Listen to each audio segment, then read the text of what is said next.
우리 다 같이 함께 순례자의 노래 제가 부르시면서 특별 새벽 예배 둘째 날을 시작하도록 하겠습니다.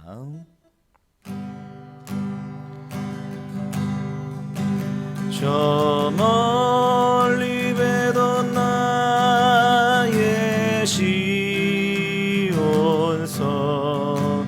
오 거룩한 곳 아버지지 내 사모하는 집에 가고자 한 마음을 세웠네.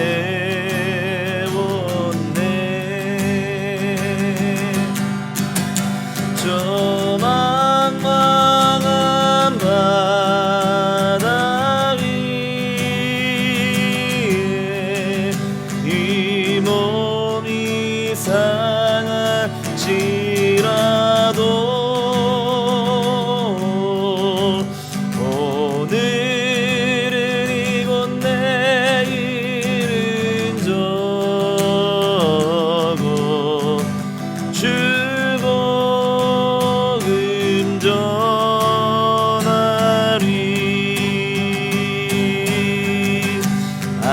아득한 나의 갈 길 나가고 저 동산에서 편히 쉴 때 내 고생하는 모든 이들을 주께서 아시리. 비늘이나 사막에서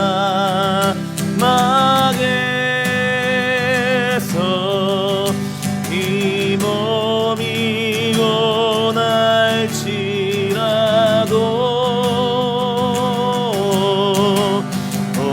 내 주 예수 날 사랑하사 날 지켜주시리. 우리 다 같이 함께 기도하겠습니다. 거룩하신 하나님 아버지, 특별 새벽 기도회 둘째 날을 맞이하였습니다. 출애굽기의 모세의 여정을 통하여 또 모세의 사람의 그 고뇌와 또 인간의 고통을 통하여 하나님, 우리가 이 땅에 살아가면서 인간으로서 또 하나님을 섬기는 그 신앙인으로서 어떻게 살아가야 할지, 또 광야를 지나는 우리의 삶에서 어떻게 하나님의 말씀으로 이겨내야 될지 말씀을 통해서 깨닫기를 원합니다. 주님께서 함께 하시고 인도하여 주셔서 오늘도 말씀하여 주셔서 주의 말씀을 통해서 깨닫고 변화되고 주의 사람으로 빚어낼 수 있는 우리 믿음의 시간 될 수 있도록 인도하여 주시옵소서. 예수님의 거룩하신 이름으로 간절히 기도하옵나이다. 아멘. 하나님 말씀은 우리 출애굽기 2장 16절부터 22절까지 우리 함께 나누겠습니다. 미디안 제사장에게 7달이 있었더니 그들이 와서 물을 길어 구유에 채우고 그들의 아버지의 양떼에게 먹이려 하는데 목자들이 와서 그들을 쫓는지라. 모세가 일어나 그들을 도와 그 양떼에게 먹이니라. 그들의 아버지 루엘에게 이를 때에 아버지가 이르되 너희가 오늘은 어찌하여 이같이 속히 돌아오느냐. 그들이 이르되 한 애굽 사람이 우리를 목자들의 손에서 건져내고 우리를 위하여 물을 길어 양떼에게 먹였나이다. 아버지가 딸들에게 이르되 그 사람이 어디에 있느냐. 너희가 어찌하여 그 사람을 버려두고 왔느냐. 그를 청하여 음식을 대접하라 하였더라. 모세가 그와 동거하기를 기뻐하매 그가 그의 딸 십보라를 모세에게 주었더니 그가 아들을 낳음에 모세가 그의 이름을 게르솜이라 하여 이르되 내가 타국에서 나그네가 되었음이라 하였더라. 아멘. 특별 새벽 예배 둘째 날이 시작되었습니다. 모세가 공중에서 공주의 아들로 왕자의 모습으로 공중에서 지내기를 즐겨하지 않고 학대당하고 착취당하는 자신의 히브리 민족들과 함께 고난받는 것을 택했다라는 말씀을 선택했다라는 말씀을 우리 어제 말씀을 드렸습니다. 결국 이제 애굽에서도 그 일들을 통하여서 도망하게 되고 미디안 광야로 이제 도망치게 되는 장면이 오늘 본문의 장면인데요. 미디안 광야는 지금으로 말하면 이제 사우디아라비아의 사막 지역을 의미하죠. 그러니까 애굽과 이제 사우디아라비아는 굉장히 이제 거리가 멀죠. 거기까지 가는데 뭐 걸어서 가기에는 굉장히 먼 거리인데 모세가 아마 이 도망자의 신세를 꽤나 긴 시간을 이제 그 애굽으로부터 도망치는데 이제 허비하지 않았나. 하나님께 80세 부름을 받잖아요. 근데 이제 어제도 말씀드렸지만 40세에 도망쳤으니까 40여 년 동안은 광야에서 지냈다 이렇게 생각하시면 될 것 같습니다.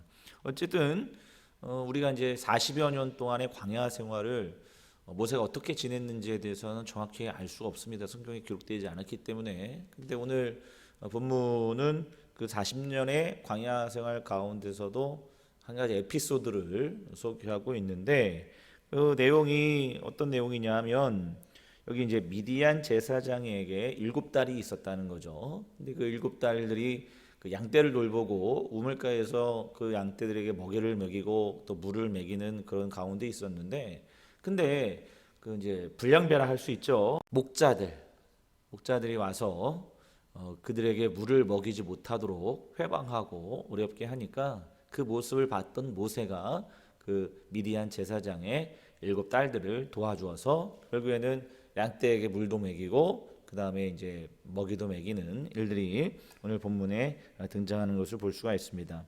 저는 이제 이 모습을 보면서 모세가 애굽에서 쫓겨나는 그런 위협을 받을 수 있음에도 불구하고 자신의 형제가 고통당한 것을 외면하지 않고 그를 도와주지 않습니까?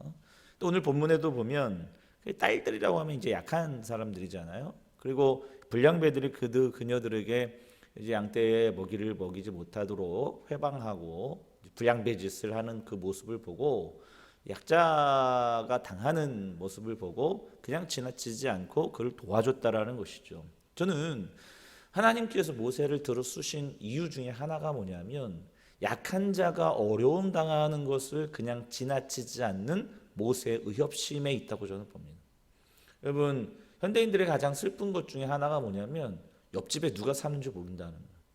그리고 누가 어려움을 당하고 누군가가 고통을 당하는 것에 대해서 나와는 무슨 상관인가라는 모두의 생각들이 있어요. 오히려 나에게 피해가 끼칠까 봐.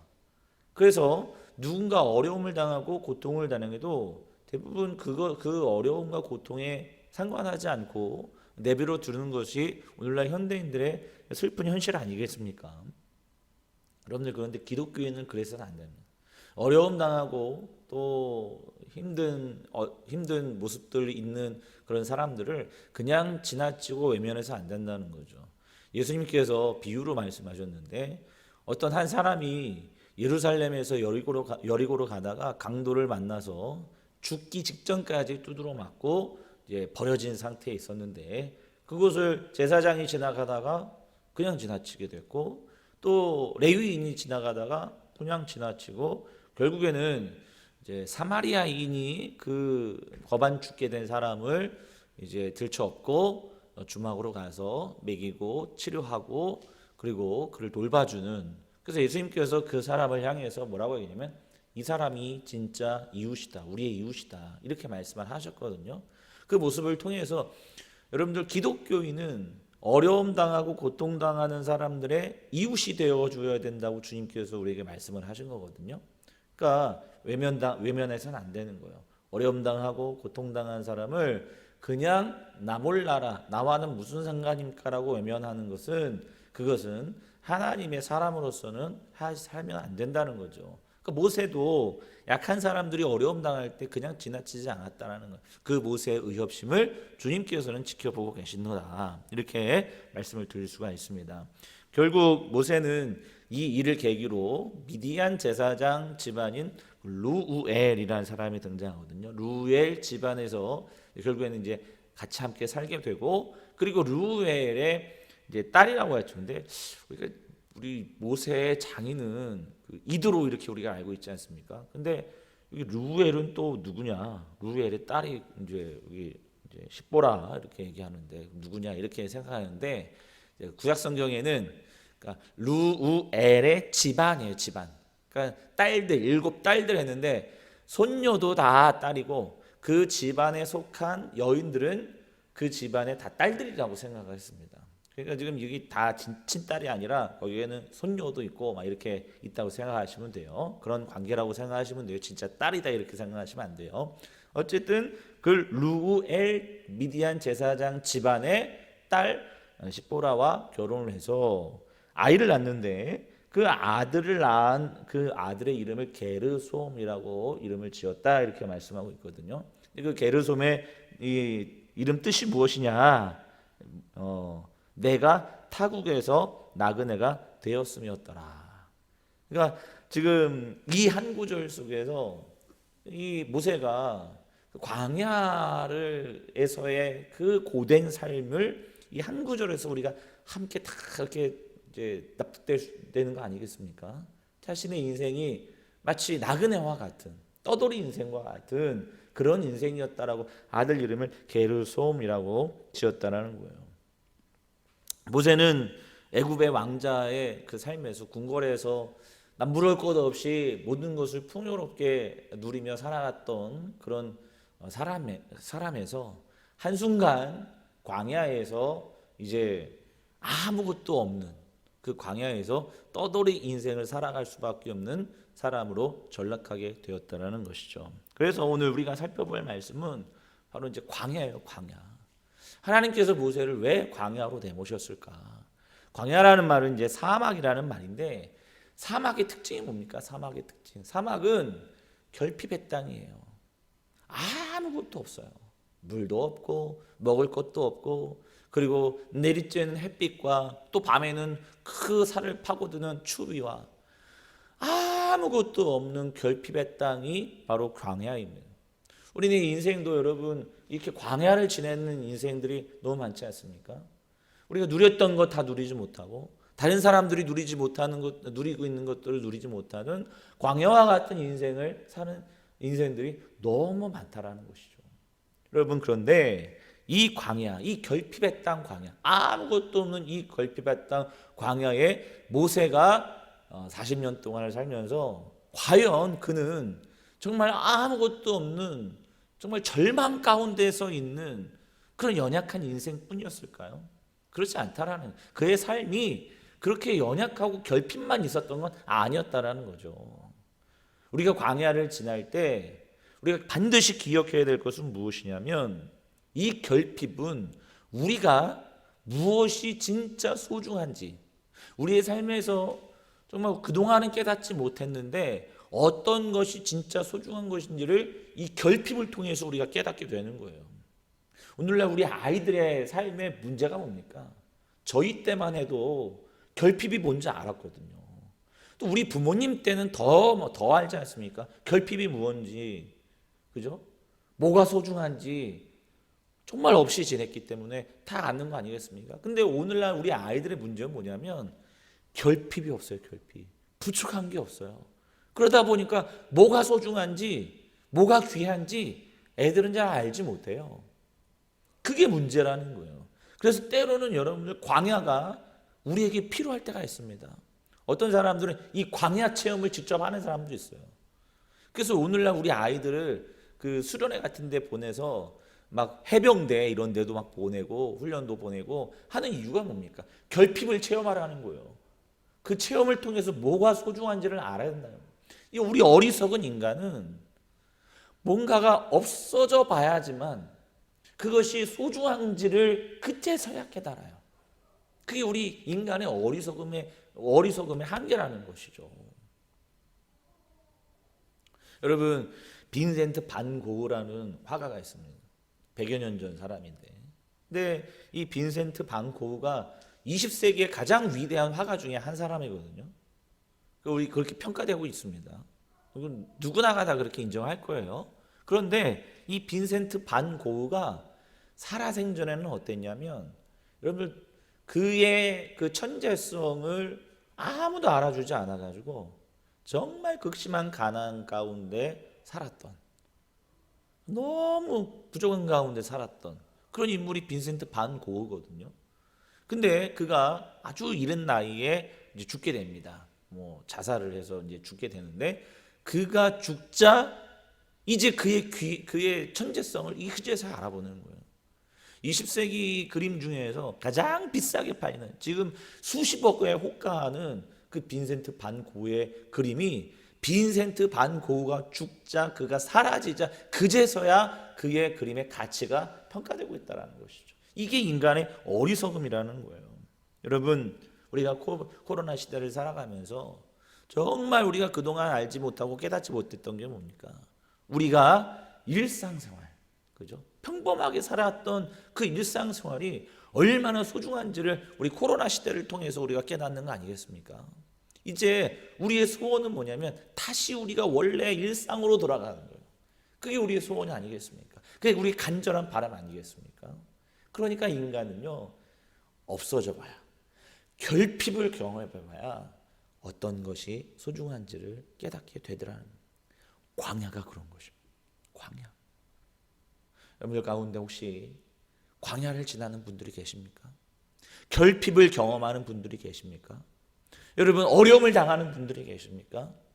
그것은, 결핍은 결코 나쁜 것만 있는 건 아닌 거예요.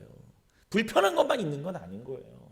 그 결핍을 통해서, 그 광야를 통해서 하나님께서 지금 나에게 원하시는 것이 무엇인지, 지금 나에게 있어서 진짜 소중한 것이 무엇인지를 이 광야를 통해서 깨닫는 여러분 되시길 축복합니다. 여러분, 광야는 물론 쉽지만은 않습니다. 때약볕과 추위를 경험해야 됩니다. 피나는 노력이 있어야 합니다. 그러나 그 광야를 지혜롭게 지나갈 때 우리는 좀 더 진리 가운데 갈 수 있고, 우리는 좀 더 성숙한 인간으로 빚어질 수 있다는 사실을 기억하시고, 오늘도 모세가 경험했던 이 광야를 믿음을 가지고 여러분들 지날 수 있는 거룩한 종들 되시길 주님의 이름으로 축복합니다. 기도하겠습니다. 하나님 아버지, 모든 것이 결핍되어 있는 광야를 지날 때도 있음을 고백합니다. 아니, 지금 그 광야를 걸어가는 사람들도 있음을 주님 고백합니다. 그러나 광야는 힘들고 어려운 것만 있는 것이 아닙니다. 우리 어리석은 인간은 결핍되었을 때에 그것이 정말 소중했던 것임을 그제서야 깨닫는 것처럼, 이 광야를 지날 때에 우리의 삶에 있어서 정말 어떤 것이 소중한지를 깨달아 알게 하시고, 그래서 지혜롭게 이 광야를 지나 하나님의 사람으로 온전히 빚어질 수 있는 믿음의 종들 될 수 있도록 인도하여 주시옵소서. 예수님의 거룩하신 이름으로 간절히 축복하며 기도하옵나이다. 아멘. 하늘에 계신 우리 아버지여, 이름이 거룩히 여김을 받으시오며 나라에 임하옵시며 뜻이 하늘에서 이루어진 것 같이 땅에서도 이루어지이다. 오늘날 우리에게 일용할 양식을 주옵시고, 우리가 우리에게 죄 지은 자를 사하여 준 것 같이 우리의 죄를 사하여 주옵시고, 우리를 시험에 들게 하지 마옵시고 다만 악에서 구하옵소서. 대개 나라와 권세와 영광이 아버지께 영원히 있사옵나이다. 아멘. 우리 이 시간에 함께 다 같이 기도하길 원합니다. 하나님, 내가 지금 광야를 걷고 있습니까? 아니, 이제 광야를 걸어야 될 시기가 있습니까? 아니, 코로나와 같은 너무나도 힘든 광야를 걷고 있습니까? 하나님, 저희들을 붙들어 주셔서 이 광야를 통해서 하나님 나에게 원하시는 메시지가 무엇인지, 정말 나에게 있어서 어떤 것이 진짜 소중한지를 깨달아 알 수 있는 믿음의 시간 될 수 있도록, 그래서 이 광야를 지혜롭게 잘 지나갈 하나님의 사람으로 빚어질 수 있는 믿음의 종들 되게 해달라고 우리 시간 다 같이 함께 합심해서 기도하도록 하겠습니다. 우리 다 같이 함께 기도하겠습니다.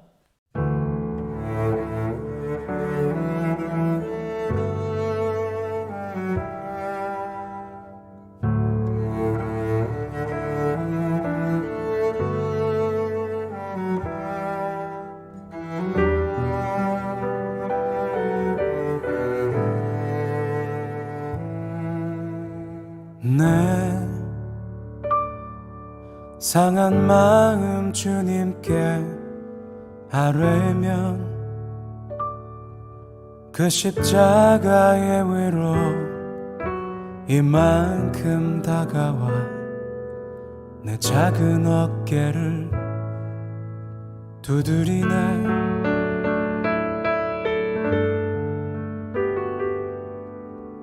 저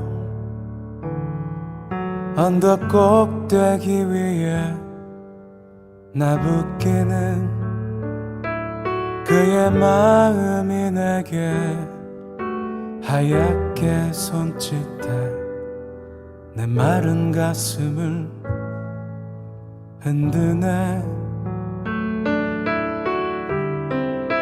저 언덕 위에로 언덕 위에로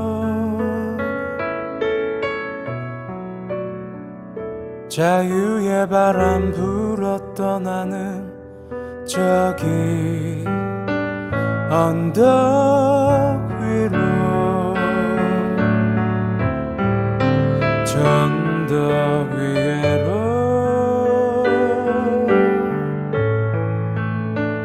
언덕 위로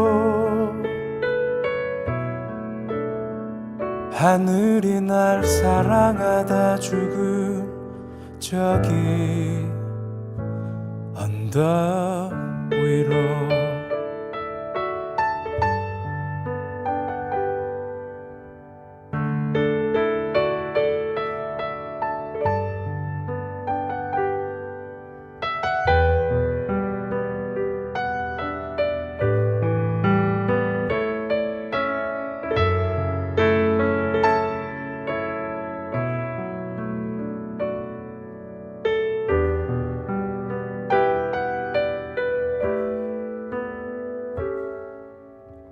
내 서툰 발걸음 그 언덕에 서면 그 십자가의 뜨거움 날 돌이켜 세워 못 박힌 두 손 날 갈아내. 저 언덕 아래로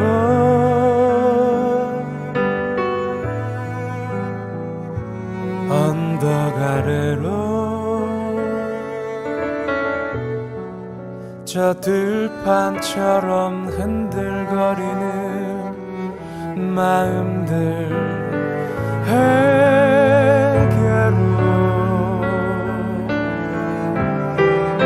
저 언덕 아래로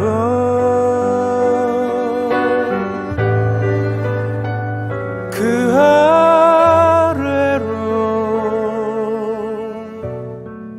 사랑의 바람 불어 떠나는 저기 저곳으로 용서의 바람 불어가 닿는 저기 저곳으로.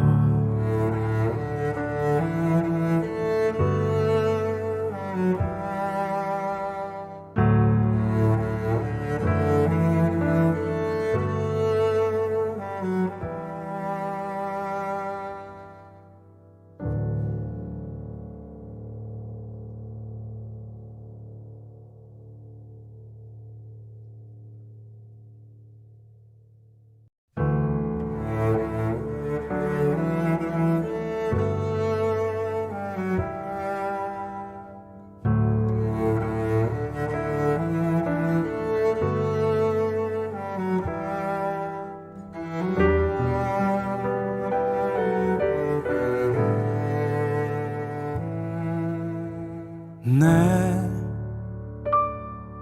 상한 마음 주님께 아뢰면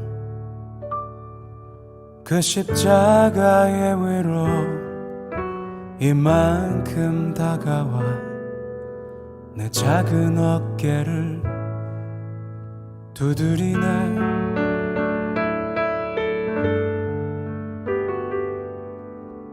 저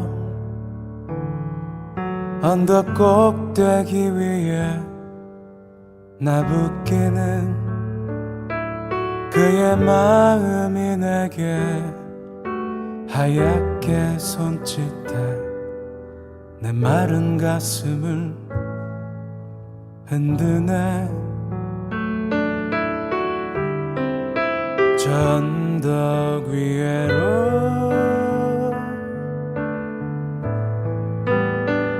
언덕 위에로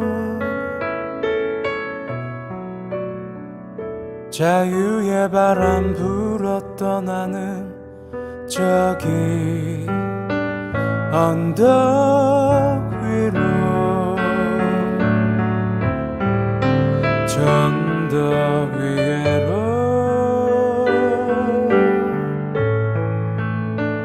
언덕 위로 하늘이 날 사랑하다 죽은 저기 언덕 위로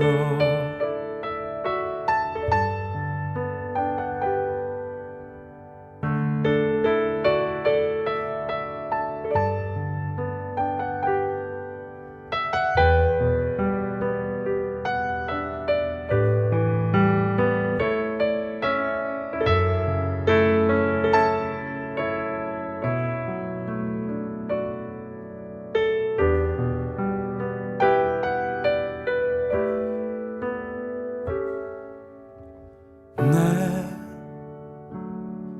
서툰 발걸음 그 언덕에 서면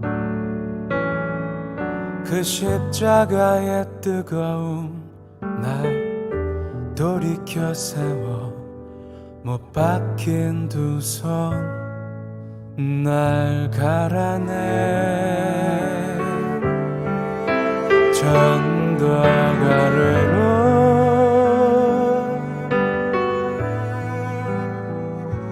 언덕 아래로 저 들판처럼 흔들거리는 마음들 에게로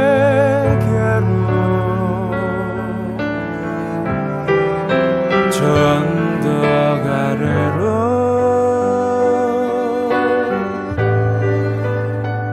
그